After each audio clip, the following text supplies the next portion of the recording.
Hindi, paano na titake yun bilang, yun, sa lalaking sa, Oo. kasi parang, kung ako na-imagine ko sa sarili, parang hirap nun, no? Kasi syempre, parang, mahal na mahal kita, kaso lang may tumitikim sa yung iba, every other night, di ba? So, hindi, yun lang. So, may mga away ba tungkol doon, pwede nyo ikwento? Totally, yung last na karelasyon ko na lalaki kababayan po natin, pero usually parang naging batugan na po siya eh. Kumbaga ako na lahat ang nag-provide.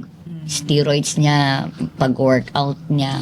Hanggang dumating yung point na, my God, yung senyales na, yung iba talaga yung girl's instinct na, ako na ang nagpo-provide ng bababae siya. Nanggagaling yung sa bahid ng katawan ko ang ginagamit niya sa babae niya. Oo. So, nag-decide ako na hiwalayan na lang po at bumalik na lang po, mag-focus na lang po makapag-ipon sa gantong trabaho ulit. Okay.